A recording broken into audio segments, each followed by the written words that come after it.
เชิญท่านร่วมบุญร่วมกุศลในคราวครั้งนี้โดยพร้อมเพรียงกัน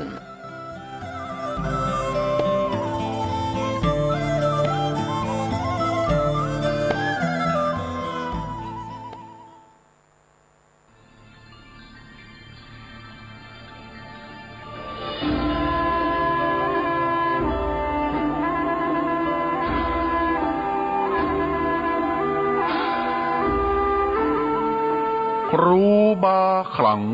กองลวงดังบาติกสดสีประเพณีดีงาม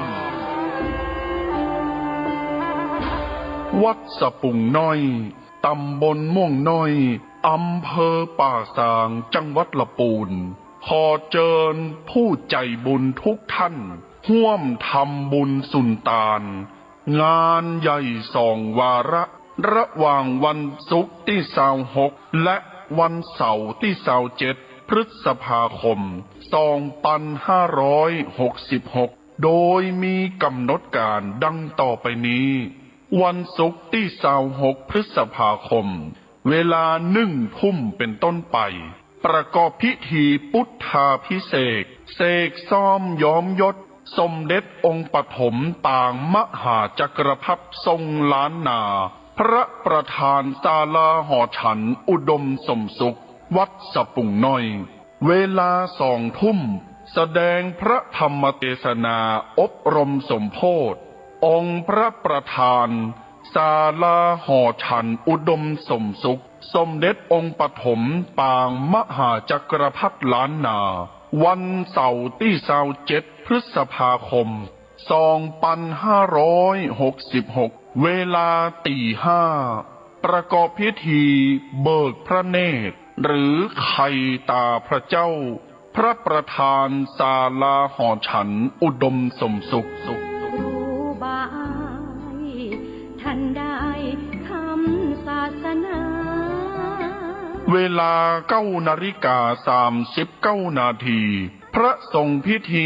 30 รูปประกอบพิธีเจริญพระพุทธมนต์ในงานประเพณีส่งน้ำอธิธาตุและหูปเหมือนหลวงปู่ครูบาอ้ายอินทปัญโยอดีตเจ้าอาวาสวัดสะปุงน้อยเป็นสิ่งที่เรายึดถือบูชา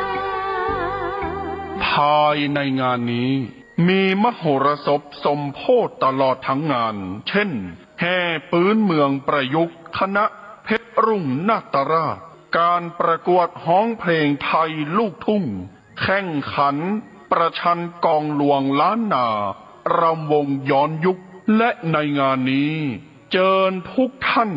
พบกับดารานักแสดงชื่อดังที่จะมาร่วมเป็นเกียรติภายในงานเช่นก๊อฟกันภักดีวิจิตรบูมภาคภูมิเก้าธานชน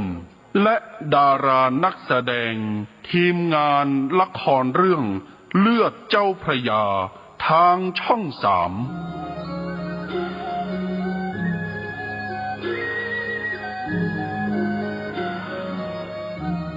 ติดต่อสอบถามร่วมทำบุญได้ที่พระสมุกฤตนิธิทัศน์เจ้าอาวาสวัดสะปุงน้อยเบอร์โทรศัพท์063-756-1681กินตาลหยาดน้ำนาบุญหลวงหลายจักสุขสบายจาดนี้ปลายหน้า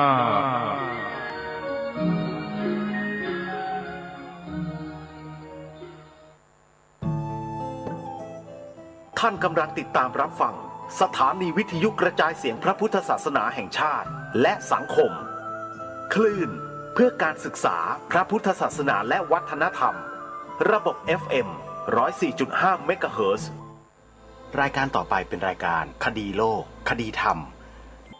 ขอกราบถวายความนอบน้อมแด่พระรัตนตรัยถวายความเคารพพระมหาเถระพระเถรานุเถระทุกท่านขอเจริญสุขญาติโยมสาธุชนที่กำลังติดตามรับฟัง รายการคดีโลกคดีธรรมในวันนี้รายการคดีโลกคดีธรรมอาตมาภาพมาออกอากาศอยู่นอกสถานที่คือมาออกรายการอยู่ที่สวนป่าสามัคคีธรรมไม่ได้อยู่ที่ห้องส่งจึงเข้ารายการแบบสดๆเปลือยๆไม่มีเสียงดนตรีไม่มีเนื้อหาอื่นๆเข้ามาแทรกเนื่องด้วยอาตมาภาพมาดูแลการทำงานของช่างที่มาทำก่อสร้างห้องเก็บของ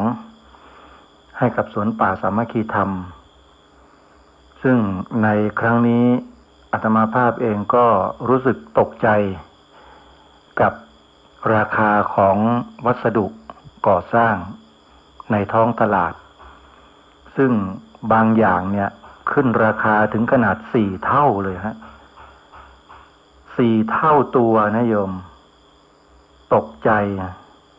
งบประมาณที่ได้กะเอาไว้ว่าน่าจะใช้ประมาณเท่านี้แต่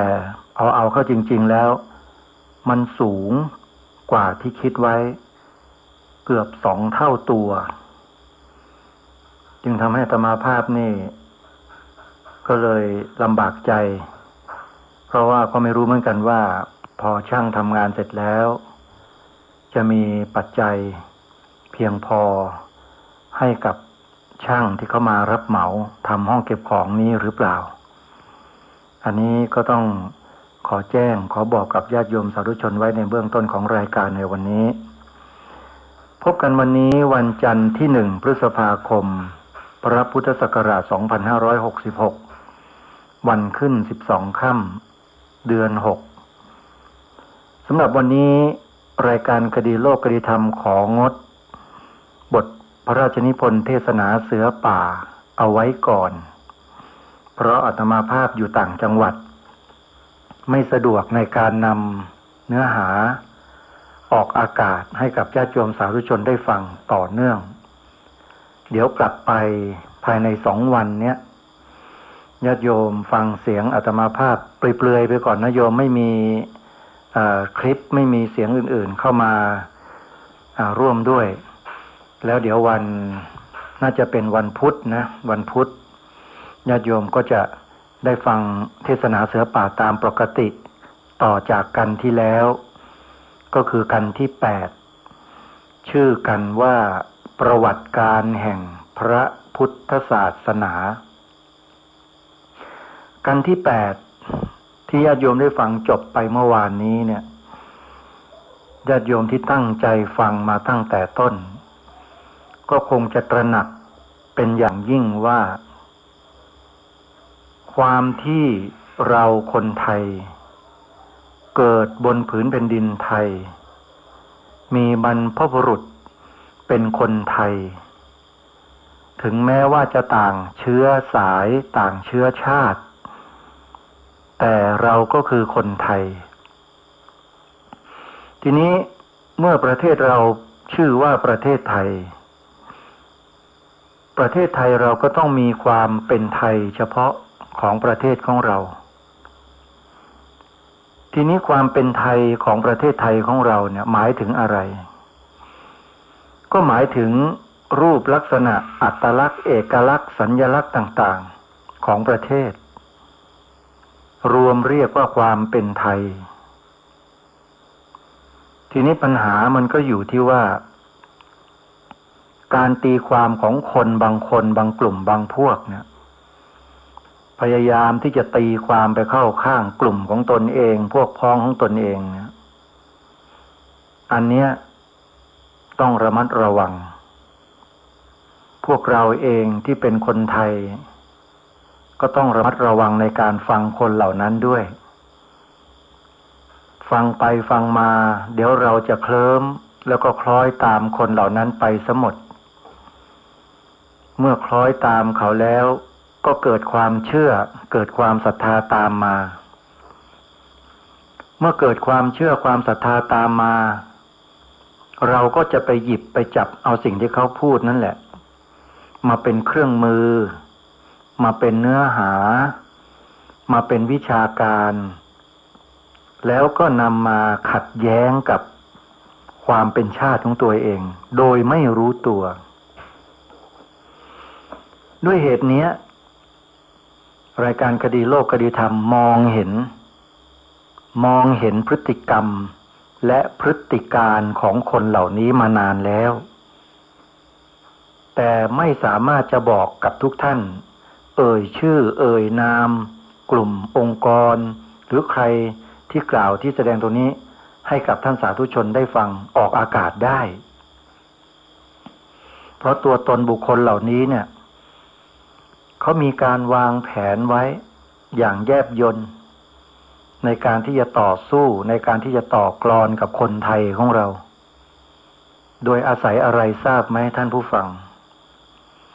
คนพวกเนี้ยจะว่าไปแล้วเนี่ยนะถ้าต่อสู้กันด้วยหลักการและเหตุผลเขาสู้เราไม่ได้หรอกแต่คนเหล่านี้ที่สู้กับเราแล้วพร้อมที่จะสู้กับเราเนี่ยเขาใช้อะไรเขาใช้เครื่องมือที่พวกเขานั่นแหละเป็นคนทำมันขึ้นมาสร้างมันขึ้นมากำหนดมันขึ้นมาสิ่งนั้นคืออะไรที่เขาใช้เป็นเครื่องมือกฎกติกาบางอย่างหรือที่เรารู้จักกันในนามว่ากฎหมายท่านสาธุชนผู้ฟังทุกท่านประเทศชาติไทยบ้านเมืองไทยของเราในอดีตประเทศเราไม่ได้ปกครองในระบอบประชาธิปไตยเหมือนอย่างทุกวันนี้นะแต่เราก็อยู่กันมาอย่างสงบสุขร่มเย็นเป็นเอกราชนครมาตั้งหลายร้อยปีนี่คือศักดิ์ศรีและเกียรติยศของความเป็นไทยของเราทีนี้ในความเป็นเอกราชภายใต้ความเป็นเอกราชของบ้านเมืองเราเนี่ยพวกเราเองคนไทยกันเองเนี่ยบางทีก็ยังไม่ทราบยังไม่รู้เลยว่าสิ่งที่อยู่เบื้องหลังแห่งความสำเร็จของความเป็นไทยในฐานะที่เป็นประเทศเอกราชหนึ่งในโลกไม่เคยตกเป็นเมืองขึ้นของใครสิ่งนั้นคืออะไรรากเหง้ารากฐานวัฒนธรรมประเพณีวิถีชีวิต the way of life ของคนไทยของเรานั้นมีจุดผสานอยู่หนึ่งเดียวกันมาโดยตลอดเลยไม่เคยแบ่งแยกไม่เคยขัดแย้งไม่เคยมีปัญหาอะไรเลยแล้วเราก็รักษาประเทศชาติบ้านเมืองให้รอดพ้นจากเงื้อมมือของพวกมารทั้งหลายที่จะเข้ามายึดครองประเทศของเราได้เราจึงเป็นเอกราชนครมาจนถึงวันนี้บทพระราชนิพนธ์เทศนาเสือป่าที่องค์พระบาทสมเด็จพระมงกุฎเกล้าเจ้าอยู่หัวตรัสแสดงนั้นพระองค์ท่านมีพระราชประสงค์ต้องการให้ลูกหลานคนไทยของเราเนี่ยได้เห็นคุณค่าของความเป็นไทยให้เห็นคุณค่าของความเป็นเอกราชของชาติไทยของเราโดยไม่ตกเป็นทาสของใครไม่ว่าจะเป็นทาสทางความคิดทาสทางเนื้อหาวิชาการเป็นทาสทางตำรับตำราเรียนเป็นทาสทางคำพูดเป็นทาสทางการชี้นำเป็นทาสในทางการเมืองพระองค์ท่านไม่ทรงต้องการให้คนไทยเราเป็นทาสอะไรทั้งนั้นโยมประเทศไทยเราแต่ก่อนไม่ได้ชื่อว่าประเทศไทยนะชื่อว่าสยามท่านพระอาจารย์สมภพโชติปัญโยท่านได้แยกศัพท์คำว่าสยามออกมาเป็น2 คำแล้วมีความหมายมีคำแปลที่เป็นไปตามสภาวะความเป็นจริงนั้นก็คือ คำว่าสยังสอเสือยอยักษ์แล้วก็ตัวกลมๆข้างบนน่ะตัวหยาดน้ำค้างนั่นน่ะสยังหรือนิคหิตเนี่ยแล้วก็อีกตัวหนึ่งเอวะพระอาจารย์สมภพแปลว่าสยังเป็นเองเอวะเทียวคำว่าเอวะเนี่ยเป็นคุณศัพท์หรือเป็นศัพท์พิเศษที่ย้ำตัวนามก็คือสยังตัวนี้คือความเป็นเองของเราเนี่ยให้หนักแน่นมากขึ้นสยังเอวะเมื่อมารวมกันก็คือสยามเรามีเกียรติมีศักดิ์ศรีมีความเป็นตัวเป็นตนที่ชัดเจนมีเอกลักษณ์อัตลักษณ์ของความเป็นไทยมาแต่โบราณนานแล้วโดยที่เรานั้นมีรากฐานอันเดียวกันอันก่อเกิดความเป็นไทยอันก่อเกิดความเป็นสยามประเทศอันก่อเกิดความเป็นเอกราชนครมาจนถึงวันนี้รากเหง้าของเรานั้นคืออะไรก็คือความเป็นไทยนั่นแหละแต่เรายังไม่ทราบว่าเบื้องลึกและเบื้องหลังแห่งความเป็นไทยนั้นน่ะที่เราไม่รู้และมองไม่เห็นคืออะไรแล้วคนมันก็พูดกันไปต่างๆนานาร้อยพ่อพันแม่ร้อยความคิดพูดไปเรื่อยเปื่อยว่ารากเหง้าของประเทศไทยคืออะไรว่าไปกันมั่วไปหมดถ้าใครฟังบทพระราชนิพนธ์เทศนาเสือป่ามาตั้งแต่คำนำคือพระราชปรารภคำนำของพระองค์ท่านมาสู่กันที่1ที่2 3 4 5 6 7 8เมื่อวานนี้กันที่8เรื่องประวัติการแห่งพระพุทธศาสนาแล้วเนี่ยอาตมาภาพเชื่อเหลือเกินว่าทุกท่านมองเห็นชัดว่าเบื้องหลังของความเป็นไทยนั้นคืออะไรเดี๋ยวเฉลยให้ฟังทีนี้มากล่าวและมาบอกกับท่านผู้ฟังทั้งหลายในวันนี้ว่าเราฟังกันมาถึงกันที่8ผ่านมาแล้ว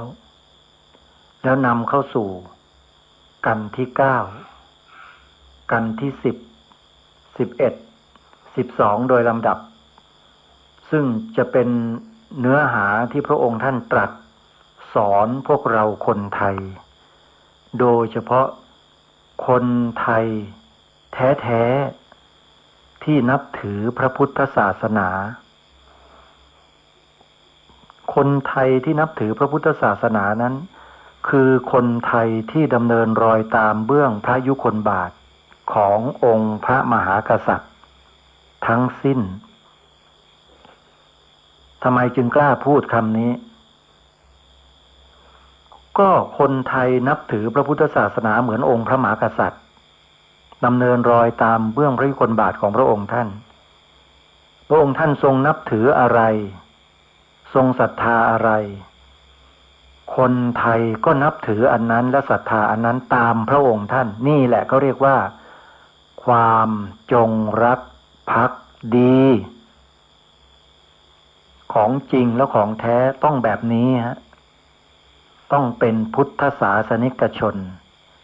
ต้องเป็นพุทธมามกะตามรอยเบื้องพระยุคลบาทอย่ามาเถียงกันเลยในข้อนี้นะคนที่จะเถียงอาตมาเนี่ยหยุดเถียงแล้วจะไปทำอะไรก็ไปอย่ามาเถียงเสียเวลาถ้ามาเถียงข้างๆคูเดี๋ยวก็ตกคูเอาสักทีฮะ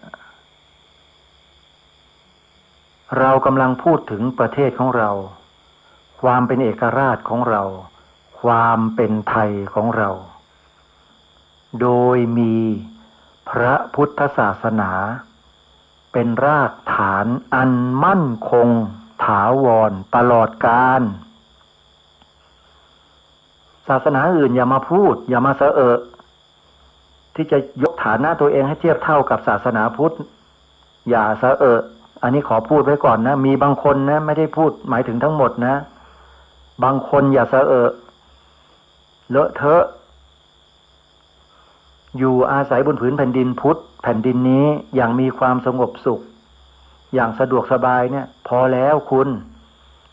อย่าตะเกียกตะกายกระเฮี้ยนกระหือรืออยากได้อำนาจเป็นใหญ่เป็นโตในบ้านเมืองนี้เลยเพราะถ้าคุณขึ้นมาแล้วเนี่ยปัญหาทั้งนั้นเลยที่จะเกิดขึ้นตามมากับผู้คนในประเทศนี้เยอะแยะหรือคุณจะเถียงเถียงสิดู3 จังหวัดชายแดนภาคใต้เนี่ยตัวอย่างเห็นหรือยังพี่น้องคนไทยที่นับถือศาสนาพุทธเป็นยังไงพระสงฆ์ที่อยู่ในพื้นที่เหล่านั้นเป็นยังไงพวกคุณไม่ต้องมาแก้ตัวแก้ต่างหรือจะมาแก้อะไรก็แล้วแต่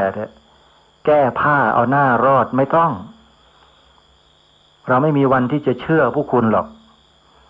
ว่าคุณจะทำให้3 จังหวัดชายแดนภาคใต้กลับมาดีเหมือนเดิมคุณทำไม่ได้หรอกให้คุณยกมาทั้ง800ประเทศในโลกนี้มาช่วยกันทำให้สงบมันก็ไม่สงบหรอกกลับให้มันดีเหมือนเดิมคนไทยพุทธคนไทยมุสลิมอยู่กันอย่างพี่น้องคุณไม่ต้องมาบอกกับพี่น้องคนไทยว่าคุณจะทำได้เราท้าทายว่าคุณทำกันไม่มีวันได้หรอกยิ่งทำก็เหมือนกับลิงยิ่งแก้แหคุณรู้จักไหมเหมือนกับเอาขี้เป็ดไปเช็ดขี้ไก่การแก้ปัญหาแบบวิธีการของพวกคุณเราไม่เห็นด้วยอยู่แล้วเพราะคุณแก้มาตั้ง10 กว่าปีแล้วคุณแก้ได้ไหมทุกวันนี้ยังมีปัญหาอยู่ไหมยังลอบวางระเบิดเจ้าหน้าที่อยู่ไหมยังยิงยังฆ่าผู้อื่นอยู่ไหมนั่นแหละคือคำตอบเพราะฉะนั้นคุณไม่ต้องมาพูดไม่ต้องมาสะเอิกประเทศนี้เขาอยู่กันมาอย่างสงบร่มเย็นอยู่มาอย่างมีความสุขรู้รักสามัคคีด้วยดีกันมาโดยตลอดอยู่ๆคุณไปเอาไอ้ลัทธิไอ้ความรุนแรงหัวรุนแรงก้าวร้าวทำลายล้างชีวิตคนเอามาจากไหนคุณเอามาใช้ในบ้านนี้เมืองนี้มันหมายความว่าอะไรถ้าคุณแก้ปัญหากันเองไม่ได้คุณอย่าพูดอย่าตะเกียกตะกายกระเฮี้ยนกระหือรืออยากได้อำนาจ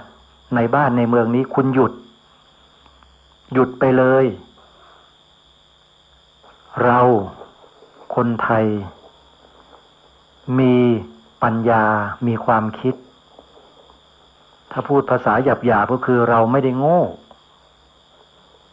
เรามองดูสถานการณ์ติดตามวิเคราะห์ประเมินทุกสิ่งทุกอย่างเรารู้ว่าคุณทำอะไรคิดอะไรคุณต้องการอะไรแล้วคนที่นับถือศาสนาเดียวกับคุณเที่ยวไปเที่ยวพูดอยู่ทุกวันเนี้ยไม่ว่าจะเป็นนักวิชาการนักวิชาเกินนักวิชากวนอะไรก็แล้วแต่คุณหยุดพูดเถอะตราบใดคุณยังแก้ปัญหาพวกคุณเองยังไม่ได้เนี่ยคุณไม่ต้องมาพูดอะไรทั้งนั้นแหละแล้วคุณก็หยุดอย่ามาแสวงหาอำนาจในบ้านนี้เมืองนี้เลยเพราะมันจะไปกันใหญ่ถ้าคุณมาเป็นใหญ่ในบ้านนี้เมืองนี้บ้านนี้เมืองนี้ก็ฉิบหายเหมือน3 จังหวัดชายแดนภาคใต้นั่นแหละขออภัยท่านผู้ฟังด้วยนะวันนี้ที่ปรารภอย่างนี้เพราะสถานการณ์เหล่านั้นมันเป็นความจริงพวกเราชาวพุทธถูกฆ่าตายอย่างโหดเหี้ยมทารุณจริงๆถ้าใครไม่เห็นด้วยกับอาตมาที่พูดเนี่ยนะแล้วจะ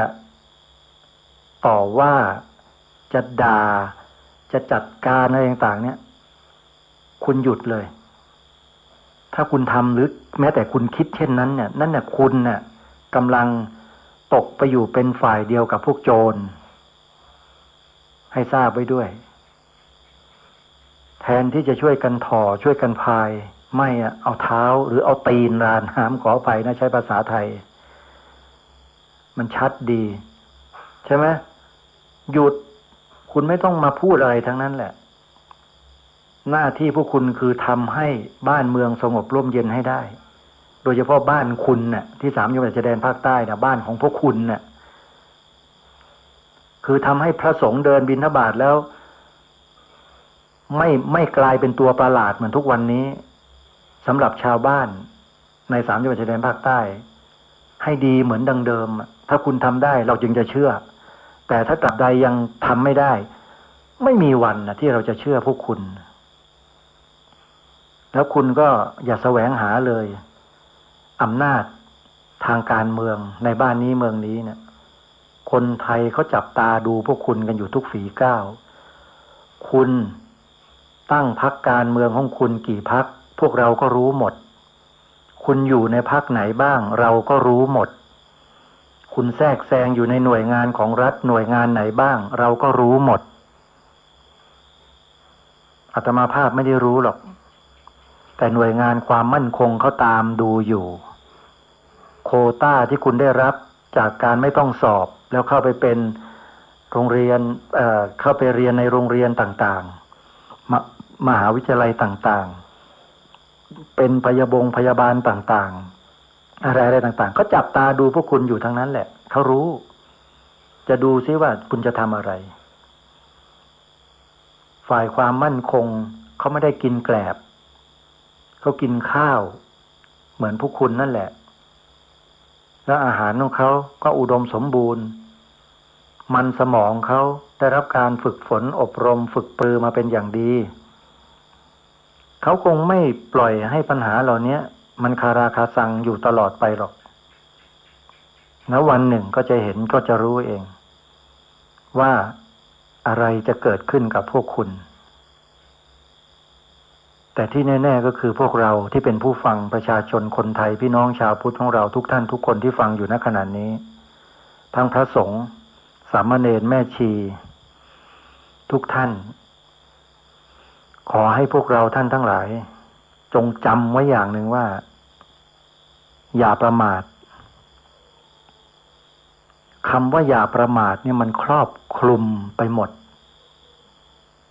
ครอบคลุมไปหมดเลยทุกอนูเลยคำว่าอย่าประมาทอย่าไว้ใจทางอย่าวางใจคนจะจนใจเองโบราณว่าอย่าเป็นม้าอารีม้าอารีถูกงัวถูกอะไรมันเบียดออกไปอยู่นอกคอกหมดเพราะเกรงใจเขาเพราะเกรงใจเขาว่าพูดง่ายๆอย่าเชียวเรื่องบางอย่างหรือหลายๆเรื่องเกรงใจไม่ได้สมัยอดีตบ้านเมืองเรามีกฎหมายห้ามคนต่างชาติหรือคนต่างศาสนาเนี่ยเข้ามาทำอะไรต่อมีอะไรมากมายหลายอย่างแต่ปัจจุบันนี้กฎหมายเหล่านั้นถูกยกเลิกแล้วก็มีกฎหมายใหม่เพิ่มขึ้นมาแล้วก็ทำให้คนต่างศาสนาบางกลุ่มบางพวกอาศัยข้อกฎหมายเหล่านี้แหละขับเคลื่อนกิจกรรมกิจการรวมถึงขบวนการของตนเองเพื่อไปสู่เป้าหมายที่ตนเองตั้งไว้และเป้าหมายนั้นมันก็ชัดเจนมีคนนำมาเผยแพร่อยู่ตั้ง10 กว่าปีแล้วเขาก็รู้กันทั่วไปแล้วนะที่เรารู้จักในนามของตาลตีต่ำปงถ้าใครต้องการจะรู้ว่าไอ้39 ข้อนั่นมันคืออะไรบ้างซึ่งเป็นขั้นตอนที่เขาต้องการจะทำอะไรนะไปดูในคลิป YouTube ที่ทางรายการเคยแนะนำให้พวกเราได้ดูนะไปค้นไปหาดูกันได้เลยอยู่ในนั้นแหละช่อง YouTube ที่ชื่อว่าจดนะโยมถ้าไม่ดูไม่ฟังเราก็จะไม่รู้อะไรเลยแล้วก็มาว่าแต่รายการคดีโลกคดีธรรมว่ายกเมฆพูดอะไรก็ไม่รู้เป็นพระเป็นสงฆ์เป็นพระเป็นสงฆ์แล้วรักชาติไม่ได้เหรอรักศาสนาไม่ได้เหรอหวงแหนสถาบันพระมหากษัตริย์ไม่ได้หรือยังไงเป็นพระเนี่ยหรือต้องนั่งเฉยๆไปเดินบิณฑบาตขอข้าวโยมกินอยู่แค่นั้นแล้วก็มานั่งพักผ่อนนอนสบายอยู่แค่นั้นเลยเป็นพระเนี่ยตัวดีนักแหละระวังให้ดีเถอะพระพวกเนี้ยที่พูดมากๆเนี่ยนะมือไม่พายเอาตีนราน้ำเนี่ยระวังให้ดี บ้านนี้เมืองนี้เขาไม่ได้สร้างขึ้นมาเพื่อให้พวกเห็นแก่ตัวมาอยู่อาศัยแล้วมาทำลายชาติตัวเองนะแผ่นดินนี้รองรับไว้ไม่ได้หรอกคนที่เห็นแก่ตัวนะถึงแม้อาตมาภาพจะเป็นพระมีโอกาสดีกว่าญาติโยมหลายเท่าในการที่จะอยู่อย่างสงบสุขร่มเย็นอยู่อย่างโดดเดี่ยวไม่ยุ่งเกี่ยวกับใครโอกาสนั้นมีอยู่แล้วแต่ไม่ขอโอกาสนั้นแต่จะออกมาทำหน้าที่ในฐานะเป็นลูกหลานไทยในฐานะที่เป็นคนที่มีสำนึกในพระมหากรุณาธิคุณสำนึกในบุญคุณของบรรพบุรุษสำนึกในแผ่นดินของตนเองที่ให้ข้าวให้น้ำให้ที่อยู่อาศัยจนชีวิตได้ดิบได้ดีมาจนถึงวันนี้แล้วก็นึกถึงบุญคุณของญาติโยมที่อุดหนุนสนับสนุนอาตมาภาพให้ได้ทำหน้าที่อยู่ตรงนี้นี่แหละเขาเรียกว่าสำนึกแล้วเมื่อสำนึกแล้วมันจะนั่งอยู่เฉยๆได้ไหมนั่งเอานิ้วเขี่ยหน้าจอเล่นอยู่กับวัดอย่างเงี้ยไม่ต้องไปไหนไม่ต้องทำอะไรอย่างนั้นน่ะอย่างนั้นเหรอโยมอาตมาไม่ใช่คนประเภทนั้นนะขอบอกตลอด20 กว่าปีที่ผ่านมาเนี่ยไม่เคยหยุดเลยนะในการทำหน้าที่ในส่วนนี้เพราะฉะนั้นอย่ามาห้ามอย่ามาปรามอย่ามาพูดอะไรที่บั่นทอนกำลังใจหรือเบี่ยงเบนเจตนาของอาตมาให้เป็นอื่นอย่าทำเลยเสียเวลาเปล่า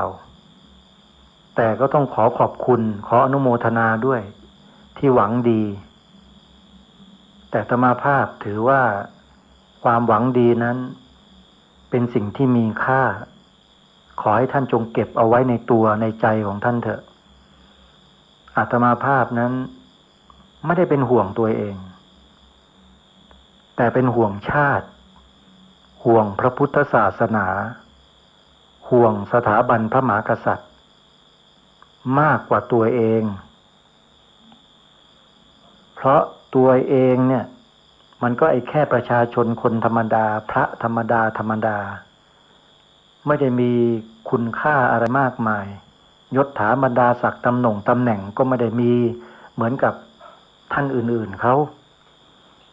ผู้ช่วยเจ้าอาวาสก็ยังไม่ได้เป็นเลยอาตมาเนี่ยทั้งที่ดูแลทำงานรักษาผลประโยชน์ของวัดเอาไว้มากมายแต่ผลงานไม่ปรากฏนี่พูดออกอากาศแบบนี้แหละที่พูดอย่างนี้ไม่ได้หมายถึงว่าอยากจะได้นะพูดให้ฟังว่าการทำงานอย่างอาตมาภาพหรืออย่างกระผมเนี่ยทุกวันเนี่ยไม่มีใครเขาอยากจะเอาไปร่วมวงเสวนาด้วยไม่มีใครเขาอยากจะไปเป็นพวกด้วยหรอกไม่มีใครเขาอยากจะดึงเข้าไปดำรงตำแหน่งอะไรด้วยหรอกเพราะเขาไม่กล้าพอไงเขาไม่กล้าพอเขากลัวคนที่กล้าแต่ถ้าคนไหนที่มันงอหน่อยพูดเชื่องเลี้ยงง่ายๆเชื่อฟังชี้นกเป็นนกชี้ไม้เนี่ยนั่นแหละเขาชอบ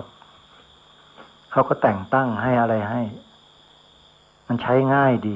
มันเชื่อฟังแต่คนอย่างอาตมาภาพที่เป็นคนที่มันหัวดื้อมันดื้อมันตั้งแต่ไหนแต่ไรมาแล้วเป็นคนที่ไม่ค่อยชอบสิ่งที่ไม่ถูกต้องสิ่งที่ไม่ตรงไม่ตรงไปไม่ตรงมานี่ไม่ชอบเลยนะอาตมาภาพจึงไม่ค่อยมีคนชอบในหมู่ในคณะเขาไม่ค่อยชอบอาตมาเพราะอาตมาเป็นคนที่ตรงซื่อตรงไม่คดในข้อไม่งอในกระดูกไม่เคยเอาเปรียบใครไม่เคยทำร้ายใครลับหลังถ้าพูดภาษาหยาบๆก็เรียกว่าไม่ได้เป็นหมารอบกัดขออภัยนะครูบาอาจารย์แล้วก็ขอขมาญาติโยมด้วย ภาษานี่มันชัดดีนะไม่เคยเป็นคนเช่นนั้นเลย หวังดีและปรารถนาดีกับทุกคนมาโดยตลอดแต่ก็ไม่แคล้วฮะพอทำดีแล้วมันเกิดเด่นขึ้นมาแล้วมันก็ดังก็มันเองอ่ะไม่ดังได้ไงเป็นพิธีกรสถานีโทรทัศน์มาตั้ง10 กว่าปีแล้วนั่งเสนอหน้าอยู่ทุกวันจัดรายการวิทยุมันทุกวันออกอากาศตั้งแต่ภาคเหนือจรดภาคใต้วัดหนองกายวัดฝายหินวัดศรีอุดมวงศ์วัดป่าจริยธรรมวัดอารามมงคลวัดบ้านปลาคูนวัดป่าบ้านผือวัดสามชุกวัดธรรมยารามบางม่วงวัดเขาปรีดีแล้วก็อีกสาขาเครือข่ายเยอะแยะไปหมดทำไมจะไม่ดังนี่แหละไอ้คนมันขี้อิจฉาเนี่ยมันก็อิจฉาวันยังค่ำนั่นแหละโยมท่านผู้ฟังฮะมันเป็นเรื่องปกติถ้าเราเชื่อพระพุทธเจ้าเนี่ยเราจะไม่น้อยอกน้อยใจจะไม่เสียอกเสียใจเลยจริงๆเพราะว่ามันเป็นเรื่องธรรมดาของมนุษย์ปุถุชนเนี่ยเพราะฉะนั้นถ้าเราเจอแบบนี้ทำไงล่ะเบกขาสิอุเบกขาไม่ใช่โง่นะคำว่าอุเบกขาเนี่ยท่านไปแยกศัพท์ดูให้ดีๆเถอะรู้นะว่าคุณทำอะไรพูดอะไรและคิดอะไรเจตนาอะไรเรารู้อาตมาก็รู้แต่ไม่แค้นไม่โกรธไม่อาฆาตไม่พยาบาททั้งสิ้นปล่อยวางแล้วก็ดูแลรักษาจิตของตัวเองมาโดยตลอดการปฏิบัติธรรมโยมเขาปฏิบัติกันที่ไหนนักปฏิบัติธรรมทั้งหลายไหนลองตอบสิการปฏิบัติธรรมน่ะเขาปฏิบัติกันที่ไหน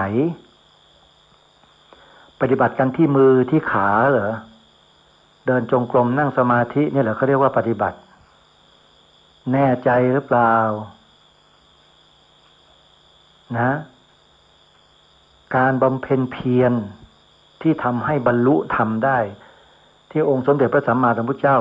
บรรลุเป็นพระอรหันต์เป็นพระสัมมาสัมพุทธเจ้าเป็นพระสัมมาสัมโพธิญาณได้เพราะบำเพ็ญเพียรทางไหนพระองค์6 ปีทุกข์ทรมานกับการใช้ร่างกายเนี่ยมาปฏิบัติเอาร่างกายมาปฏิบัติแทบที่จะสิ้นลมหายใจ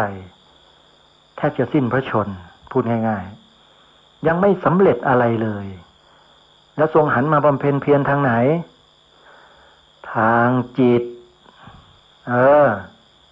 พระโธ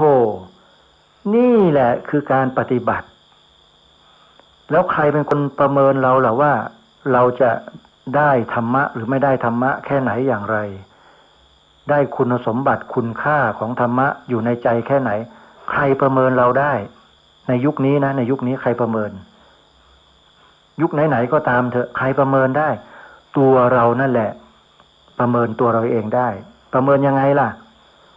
ความโลภมันลดลงไหมความโกรธมันลดลงไหมความหลงมันลดลงไหมไอ้ตัวกิเลส3 กองตัวใหญ่เนี่ยมันเป็นเครื่องชี้วัดตัวเราเองโดยตัวเราเองซึ่งเป็นผู้ปฏิบัติเองปฏิบัติตามอะไรตามหลักอริยมรรคมีองค์8ทานศีลภาวนาศีลสมาธิปัญญาไตรสิกขานั่นแหละตากระทบรูปหูได้ยินเสียงจมูกได้กลิ่นลิ้นลิ้มรสกายสัมผัสถูกต้องจิตนึกคิดมันเกิดอยู่ตลอดแต่เราเคยสำเนียกเคยใช้สติใช้สัมปชัญญะเข้าไปศึกษามันไหม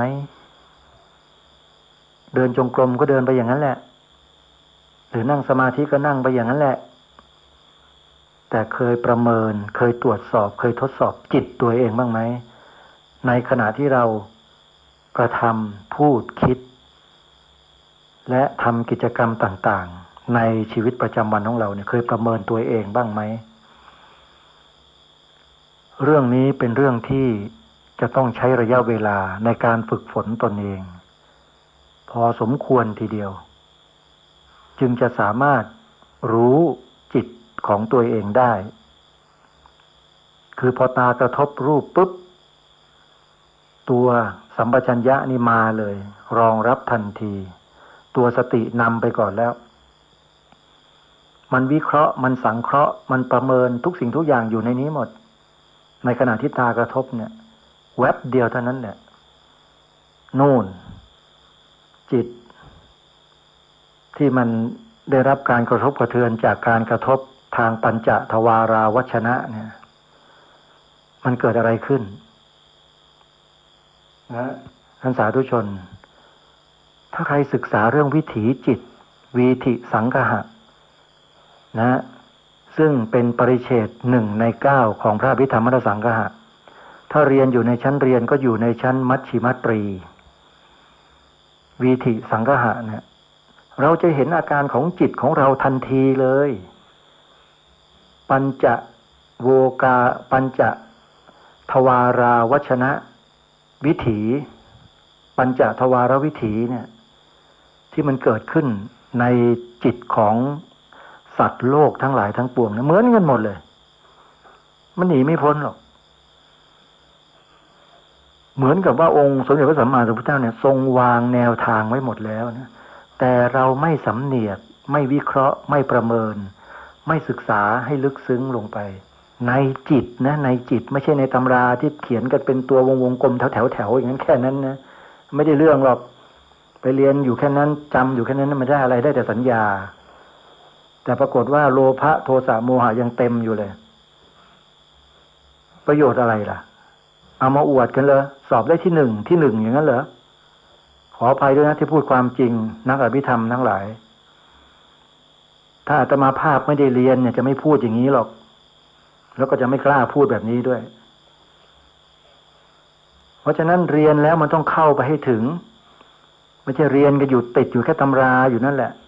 ติดอยู่แค่ใบประกาศฉันได้คะแนนเต็ม100เอาไปอวดอ้างก็อยู่อย่างนั้นนะมันจะเกิดประโยชน์อะไรอ่ะอันนี้ขอฝากถึงนักอภิธรรมทั้งหลายทั่วประเทศทั่วโลกทุกคนด้วยนะเรียนแล้วต้องนำมาใช้ให้มันเกิดประโยชน์กับชีวิตของตัวเองด้วยละโลภละโกรธละหลงให้มันได้เป้าหมายมันอยู่ตรงนี้ของการเรียนธรรมะน่ะไม่ใช่เรียนเพื่อที่แสวงหาไขว่คว้าอยากได้อยากดีอยากมีอยากเป็นบ้าแล้วเรียนไปทำไมเนี่ยไม่ได้ประโยชน์อะไรเลยเรียนธรรมะต้องเอาธรรมะมาใช้เอามาขจัดสิ่งที่เป็นปฏิปักษ์เป็นปัญหาของชีวิตลงให้ได้มากน้อยไม่สำคัญแต่ต้องทำคือต้องฝึกจิตของตนเองให้ดีให้ถูกต้องนะโยมนะเอาละมาสู่ช่วงท้ายของรายการแล้วญาติโยมฟังเทศนาเสือป่ากันมาถึง8 กัน 9 ตอนวันนี้อาตมาภาพก็เลยถือโอกาสมาเข้ารายการสักวันหนึ่งแล้วก็พรุ่งนี้อีก1 วันนะ2 วันโยมก็จะได้มาปรารภอย่างนี้ให้พวกเราได้ฟังกันแล้ววันพรุ่งนี้ก็จะได้มาเชิญชวนญาติโยมสาธุชนเราเนี่ยได้ช่วยสนับสนุนนะในการบริจาคเพื่อจะทำห้องเก็บของที่อาตมาภาพมาเฝ้าอยู่เนี่ยทำให้แล้วเสร็จงบประมาณที่ตั้งไว้ไม่เกิน 30,000 บาทปรากฏว่าพอซื้อวัสดุคำนวณเข้ามาจริงๆแล้วมันมากกว่าเท่าตัวโอละพ่อไม่เคยพบไม่เคยเห็นอาตมาภาพพอทำห้องเก็บของนี้เสร็จแล้วต้องยุติก่อนแล้วไม่ไหวแล้วเกรงใจญาติโยมมากแต่วันนี้ไม่เกรงใจละโยมใครที่จะร่วมทำบุญกับอาตมาภาพก็เชิญได้นะโยมนะบัญชีธนาคารที่โยมจะโอนเข้ามาช่วยสร้างห้องเก็บของให้เสร็จโอนเข้ามาที่ธนาคารไทยพาณิชย์สาขาบางลำพูเลขบัญชี11421499897เบอร์พร้อมเพย์